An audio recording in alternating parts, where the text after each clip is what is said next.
Hello and welcome back to the David67 Celtic News YouTube channel. Today's video going to be a three-pronged type of video. First, a wee look at the profile of a new goalkeeper said to be on Celtic's radar, a player called Michael Zetterer of Werder Bremen. Also going to have a wee quick chat about the title race that starts on Saturday for Celtic against St Mirren, and finishing off with a wee feature regarding our own channel's vote for Player of the Year for the men's team and Player of the Year for the women's team. And I will be putting up an online poll in the community section for both the men's vote and the women's vote, and will be interesting to see what we as a channel feel are the deserved winners of those two awards, in contrast to the official awards, which will be at the Hydro in Glasgow on the 12th of May, with Celtic's nominating committee having a slightly different view of which players deserve to be in the final reckoning compared to the ones that I've put forward on this channel in the online section. So, without further ado, we'll crack on with a little resume of the career of Michael Zetterer. As I said, he is currently the #1 goalkeeper at Werder Bremen in the Bundesliga. Werder Bremen have been flirting with relegation in the Bundesliga, but have managed to get to 12th place, which sees them a few wins above the relegation zone, and they should be safe from relegation this year.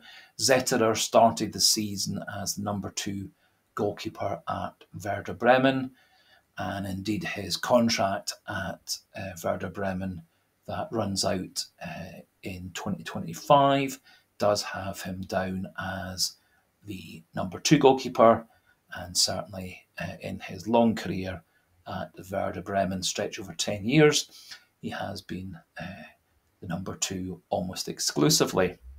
However, due to an injury mid-season to the Werder Bremen #1 keeper, he has been taking over as the first choice keeper since that point.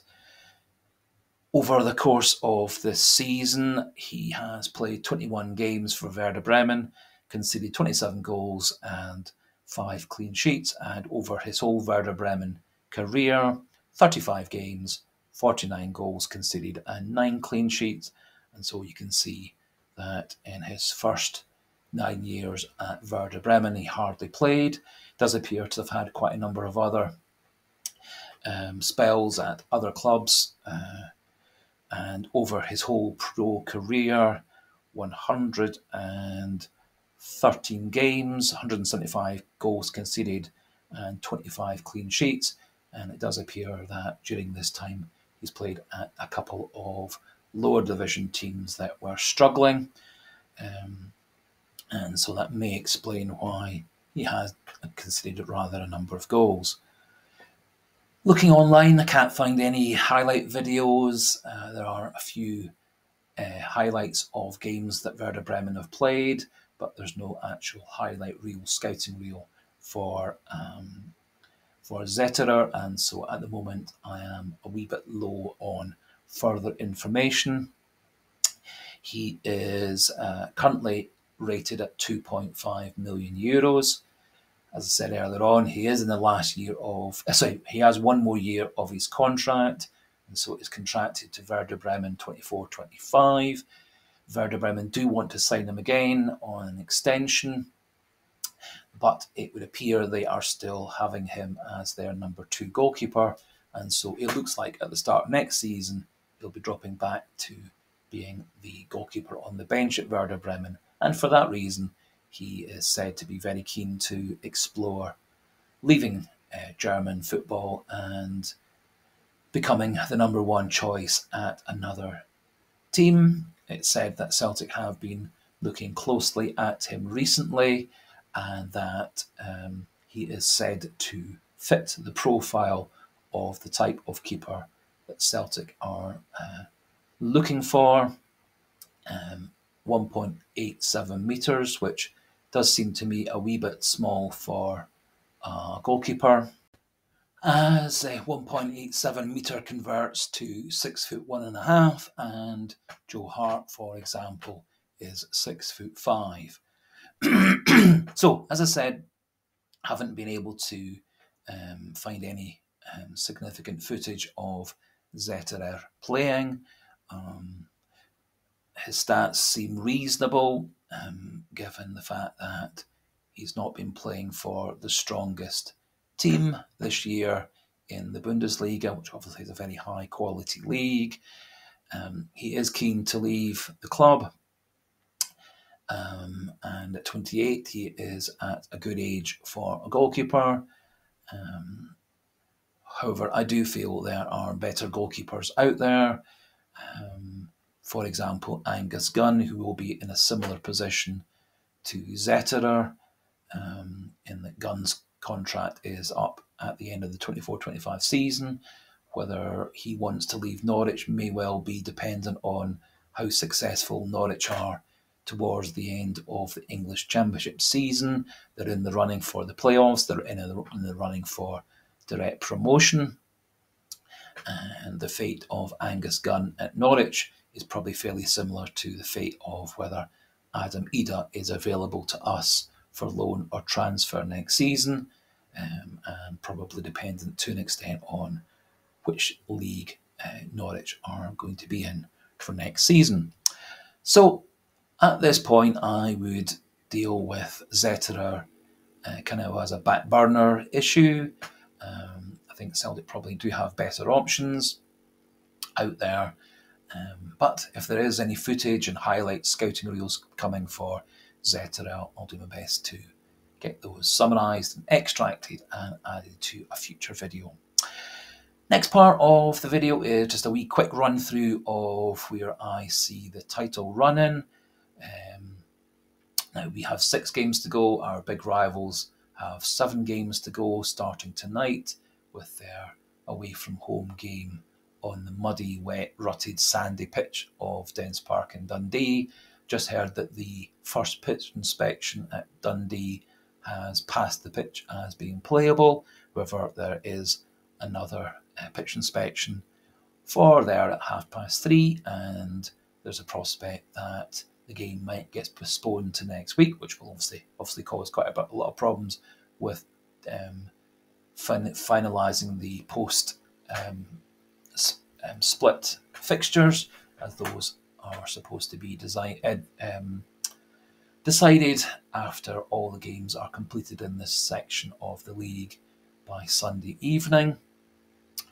So there's a possibility that the Rangers-Dundee match might go ahead tomorrow on an all-weather pitch. Airdrie has been proposed for that. It does seem, however, more likely that the league will postpone the Rangers match to next Wednesday, which does give Rangers a wee bit of an advantage in terms of fixture pile-up, as they do have 3 games between the Sunday game against us a couple of days ago and the Sunday game against Ross County, and they would have had 3 games in those 7 days, which I think for any squad, particularly one that's been struggling with injuries, could be quite onerous, especially as the pitch at Dundee might be a bit dodgy, and the pitch at Dingwall can also be difficult to play on. However, we'll see what happens with regards to Rangers match. The most important thing for me actually is to concentrate on what Celtic can do. Our last 6 league matches start with the game against St Mirren, a team we've had good success against this season, with a nice comfortable win at the start of the year in the league before the winter shutdown, then coming back in the cup with another nice win. Both games look rather comfortable, and so I'm quite confident that we'll do well there. Then we get the post split to 6 and 6. We should have 3 home games and 2 away. The Rangers game is expected to be the second game, and so there's a high chance that our games against Kilmarnock and Hearts, which will be potentially difficult, could well be in games 3, 4 and 5. But we'll see how that all splits down once the top 6 is finalised, and that 6th place will be between Dundee, Motherwell and Hibs, as St Mirren, Kilmarnock, Hearts, Rangers and ourselves are all guaranteed top 6 finishes. Now, just to clarify, I am optimistic, confident that Celtic will win through, but I at no point would ever say this is going to be easy, this is going to be difficult. It's going to be difficult also for Rangers. They also need to have a very successful end to the season. They, in essence, would need to win all their games apart from the game against us, which would need to be a draw. We need to win all our games, including the game against Rangers at Celtic Park. So obviously both Celtic and Rangers need to have a practically perfect run-in. And so I do see the game against Rangers likely the first Saturday or Sunday in May as being a very pivotal fixture. However, winning against Hearts and Kilmarnock is also just as important because it gets us 3 points as well, as will a further win against St Mirren and whichever of the 3 possibilities that get 6th place. So all those 5 post-split games are all important. They're all going to be worth 3 points. They're all going to be difficult. I think Kilmarnock and Hearts will be trying their absolute hardest, as would St Mirren, as will all the clubs. I think they've got professional pride, they've got prize money. Kilmarnock have to get more points to guarantee their 4th place and European qualification, and so there's tons of things for everybody to play for in the top 6 and the bottom 6. So just to clarify, it's not going to be easy, I think, on the basis of the fact that we at the moment have our best 20 players available. We have the ability to put onto the pitch our core 7 best players such as Hart, CCV, Kyogo, O'Reilly, Hatate, Maeda, McGregor, if I haven't said him already. So we've got lots of players who are going for their 3rd straight title. All those players were part of the Ange Postecoglou team that turned around the season after the signing of Hatate and Maeda in the winter window, along with O'Reilly for that matter. Those were the players that turned round the Rangers' lead at the turn of the year into a close win at the end of the season. I think Rangers have obviously one more game. They're playing away from home 5 times out the last 7 games.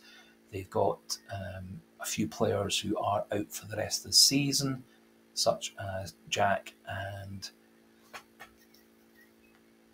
Danilo, and also Cortez. They have a few players such as Sima and Dowell coming back from injury, and they have a few players who are out of contract at the end of the season and don't appear to be signing again for next year.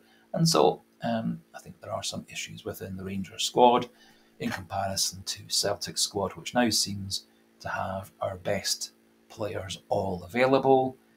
With another game or two, Hatate and McGregor and Luis Palma should all be fully match fit, just in time for the final 5 fixtures. So for all those reasons, that's why I am optimistic, hopeful, believe that Celtic can win it. But I equally acknowledge that many of you are less confident, a bit more pessimistic, and certainly Celtic have, for the large part, been inconsistent this season. What I'm hoping for is the run of 6 wins in a row that we had from the Livingston match just before Christmas to the Ross County match at the end of January, which was 6 wins in a row, with the Rangers win in the middle of that. Hopefully that is the run of form we can have. During that time we had some consistency of selection. We had many of our best players, although not all our best players, fully fit and fully ready to play. But we did in that time show a lot more skill in defending, holding on to leads, and also taking our chances. So what I'm hoping for is that run of form from late December to late January of 6 wins in a row. And I do feel in recent weeks, for the most part, we've been playing with more skill, more attack, better defence, more confidence and better team spirit, albeit we did unfortunately throw away a 3-2 lead in added time to our biggest rivals at the weekend. So I am very much looking forward to the next 6 games for Celtic over the next 6 weeks or so until towards the end of May. I am hopeful, optimistic that things will go well. I'm pretty sure there's going to be twists and turns. Wouldn't be that unexpected to see Celtic and Rangers dropping points against other teams, which is why I think the Celtic-Rangers match at Zetterer Park is going to be so pivotal. I think that is a game we have to win. I think a draw or a loss would make our title challenge an awful lot more difficult, and then obviously relying on Hearts, Kilmarnock, etc., to do us a wee favour. And so we'll move on to the final wee section of this video. As some of you, I'm sure, are aware, there's going to be a big event at the Hydro in Glasgow on the 12th of May, Celtic's Player of the Year Awards, which I won't personally be going to unless Celtic invite me free of charge, which I seriously doubt, as I'm far too small a contributor than all the big channels and big online groups. So Celtic have put forward 8 men for the Men's Player of the Year: Matt O'Reilly, Callum McGregor, Alistair Johnson, Joe Hart, Liam Scales, Greg Taylor, Kyogo Furuhashi and Daisen Maeda. I think of that 8, not sure that all of them deserve to be in the final reckoning. And so I've come up with my alternative last 5 for Player of the Year. I've got in our online poll Matt O'Reilly, Joe Hart, Liam Scales, Kyogo Furuhashi, and I have put in Luis Palma. Now, some people may think that's a wee bit controversial. I think Luis Palma had a very good first half to the season. He was number 3 for goals in the first half of the season, number 2 for assists in the first half of the season, and so obviously, along with Matt O'Reilly, was one of the key players for scoring goals and creating goals in the first half of the season. Now, his form has dropped off, as has Matt O'Reilly's to a large extent. Luis Palma's had some problems with fitness, some problems with injuries, some problems going back and forward for the Honduras games in Central America, and he has not had as good a second half to his season as he did to his first half of the season. So I'll put up those 5 names on the channel, and do feel free to make your selection. And just before the official event on the 12th of May, I'll announce what the David 67 channel's Player of the Year was for the men's team, and similarly for the women's team. And so the voting for that will stay open until just about 12th of May. For those who also follow the women's side, I've put up my final 5 for the women's team. The official last 6 on the voting for the club for the women's team is Amy Gallagher, Chloe Craig, Caitlin Hayes, Natalie Ross, Shane Mangyu and Kelsey Doherty. have put up a slightly different list, which is Amy Gallagher, Chloe Craig, Caitlin Hayes, Natalie Ross, and Kit Lefersky. The reason I've put Kit Lefersky in rather than Shane Mengyu and Kelsey Docherty is that Celtic women's side started the season very, very well. Kit Lefersky scored a ton of goals right at the start of the season. She scored a very important goal against Glasgow City in the Women's League Cup. Then, unfortunately, she got injured, and the spell where Kit Lefersky was out injured was the spell where Celtic's form significantly dipped. She was out for the end part of 2023. She came back a few games into the return from the winter break. And the thing is also, since she's been back in the team fully fit, that's when Celtic's form and results and wins have all taken a definite massive upturn. And she was key in the wins against Rangers and Glasgow City women just recently. And she's been looking very dangerous up front. And for that reason, although she's missed around about a third of the season, I've put her into the final five. Now, I do have my own favourite for the men's list and my own favourite for the women's list, which I've popped into the official website, which is open from CelticFC.com. And I would be really happy if people on the channel who view and subscribe, or just view the channel, do pop in a vote for the men's team and the women's team on the David67 channel community section. So that just about finishes things off for today. I'll likely do another video tomorrow just to keep everything up to date with Celtic news, injuries, transfers, etc. Remembering, if you are new to the channel and you've enjoyed the video and enjoyed the other content, please do click that subscribe button. Keep things moving up towards 500 would be absolutely brilliant. To click the like button if you've liked the video, and to feel free to pop your pleasant, polite comments into the comment section regarding what you feel regarding Player of the Year, Celtic's run-in, and other Celtic-related issues. And also, if you have any further info regarding Michael Zetterer of Werder Bremen, that would be brilliant too. So, for today, goodbye, and hail, hail!